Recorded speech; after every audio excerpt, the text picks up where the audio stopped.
Veamos las características de esto llamado deuda pública. Es un problema fundamental de los países subdesarrollados. ¿Qué problema?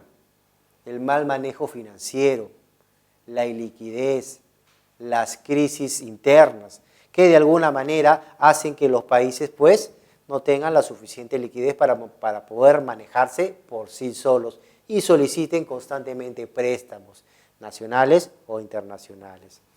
¿Qué otra característica? Dominio económico financiero de los países capitalistas desarrollados sobre los países subdesarrollados.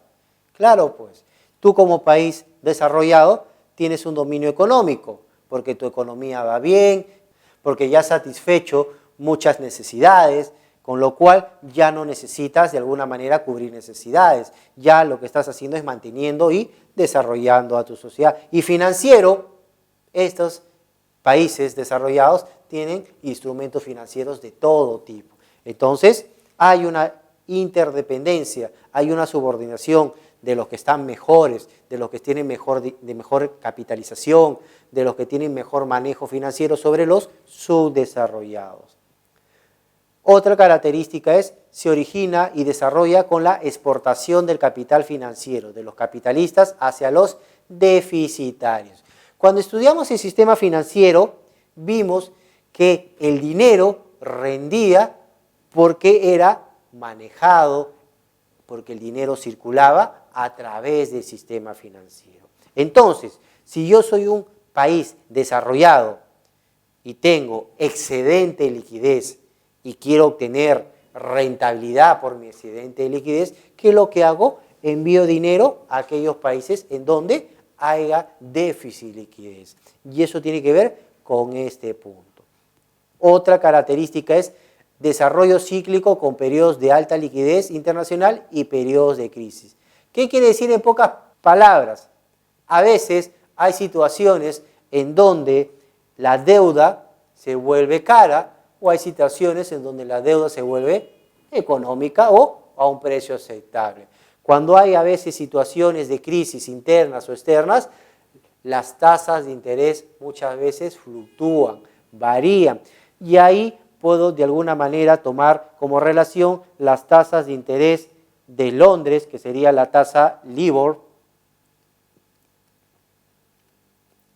o la tasa de interés americana de Estados Unidos, que sería en este caso Prime Rate.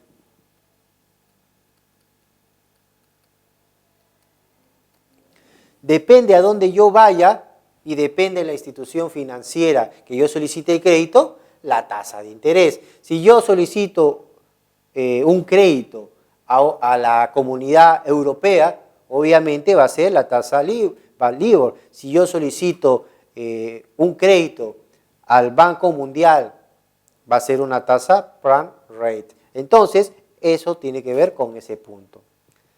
Otra característica, hay una dependencia de los préstamos internos y como tal está expuesto al riesgo cambiario y a los shocks externos. Sí, pues, somos dependientes mayormente a los préstamos externos. No podemos valernos por nosotros mismos. Necesitamos muchas veces cubrir los déficits de presupuestos o del presupuesto general a través del dinero proveniente del exterior. Y a veces, ¿qué es lo que pasa? Muchas veces hay fluctuaciones de la tasa de interés, muchas veces hay crisis que provocan que las tasas de intereses suban generalmente. Y si la tasa de interés sube, ¿qué va a pasar con tu deuda?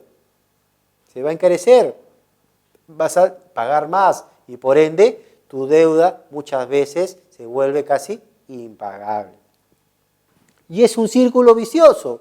Claro, pues, como yo no sé manejar mis finanzas, como yo no sé generar la suficiente liquidez, constantemente estoy pidiendo dinero, constantemente estoy pagando por ese dinero.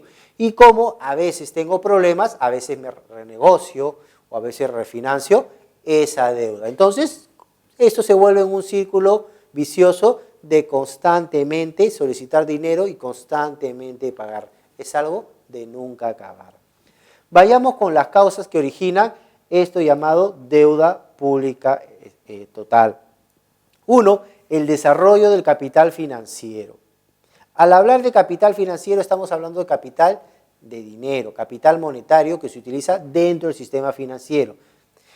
Entonces, si yo quiero desarrollar ese capital financiero, si yo quiero que el dinero desarrolle, tengo que hacer que circule, tengo que hacer que se transfiera, tengo que generar mayores operaciones de intermediación crediticia, financiera. De esa manera voy a desarrollar y voy a incrementar el capital financiero. Otra causa que genera esto llamado deuda es el excedente monetario. Por un lado vamos a tener siempre agentes que tengan super hábitat o super excedentes de dinero. Y por el otro lado siempre va a haber deficitarios. ¿Qué es lo que va a haber? Excedente. Ese excedente, ¿dónde lo podemos colocar? En aquellas personas o empresas que necesiten dinero. Entonces, el excedente monetario va a generar también deuda. Otra causa es la insuficiencia de los ingresos fiscales respecto a los egresos fiscales. ¿Qué significa esto? Que sencillamente los estados o los gobiernos generan menos recursos, menos ingresos que las salidas que tienen. Puede ser que yo tenga ingresos tributarios, ingresos aduaneros, ingresos por contribuciones, ingresos por ventas, ingresos por impuestos, pero mis ingresos sean mucho mayores que toda la cantidad de dinero que se genere por esos ingresos. Entonces voy a tener un desbalance, voy a tener que mis ingresos van a ser menores que mis egresos. Y por ende, ¿qué va a pasar? Voy a necesitar dinero. ¿Y qué voy a hacer? Voy a tener que pedir prestado dinero. Y luego, otra causa es la insuficiencia del mercado doméstico de capitales. ¿Qué significa eso? Que de alguna manera el mercado local es escaso en recursos monetarios.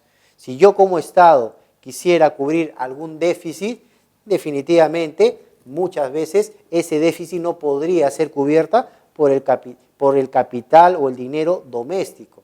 ¿Qué es lo que tengo que recurrir? A capitales extranjeros. Y eso es un poco un ejemplo de este punto de acá. Luego vayamos a analizar otro punto más acerca de la deuda pública total.